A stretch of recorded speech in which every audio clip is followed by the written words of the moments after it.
Do we have to celebrate the Sabbath? Might be a good question these days. We're not able to receive the Eucharist. We're locked out of our churches. But do we have to celebrate the Sabbath? Well, it's a great question because it's coming up tomorrow, but also because we have to reflect and realize that the Sabbath was created before the Eucharist was ever created. Sabbath was created before Mass, before Jesus Christ ever came to earth. And so why do we celebrate the Sabbath? In order to understand that, we have to see what God told the Jews of the Old Testament, his chosen people. He told them, I worked for 6 days to create the earth, and then on the seventh day I rested. He told them that would be the pattern of their lives, that they must also rest. In order to do what?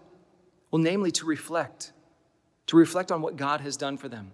He reminded them also in Deuteronomy, I brought you out of Egypt, out of slavery, and I brought you into freedom. And that's what they reflect on, that they are God's chosen people. He has given them an identity. And they're supposed to remember and consecrate an entire day to remembering who they are, to remembering what they're about and what God had done for them. Well, we as Christians, we have seen now a new pinnacle of our recreation. We remember something that is new, that has been reordered. And what is that? It's that Jesus came out of the tomb, that Jesus, who was once dead, rose from the dead. He restored our life by the forgiveness of our sins. We don't necessarily celebrate a freedom from slavery in Egypt. We celebrate the freedom from the slavery of our sinfulness and the grace given to us by Jesus Christ and a new life that we have to live. So when we come together on the Sabbath, we are celebrating our identity, who we are. He has called us his sons and daughters, and so we are by the freedom that he has given us in Jesus Christ. Do we have to attend Mass online? Not necessarily, but it might be our best way to rest and reflect. Remember that in all the readings that we do during Mass, we remember all God's faithfulness to his chosen people, giving them their identity, telling them who they are, reminding them of who they are. During every Catholic Mass, we celebrate the Paschal mystery, Jesus' suffering, his death, and his resurrection. We celebrate that every Mass. And so how do we remember our Sabbath? Those are the ways that we come together as one body. Remember also that Jesus says, whenever 2 or 3 are gathered in my name, that I will be in their midst.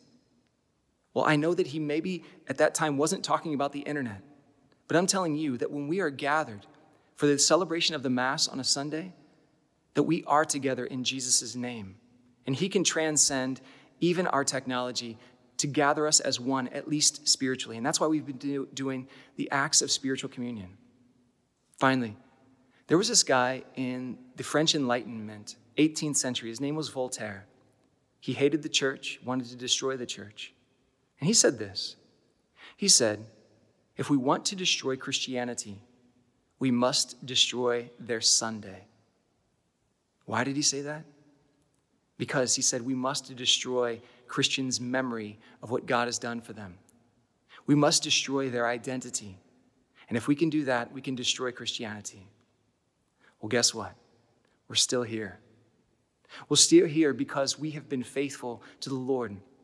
It's time to buckle down and become more faithful, to remember what we're about, to remember who we are, to gather as God's chosen people so that we never forget.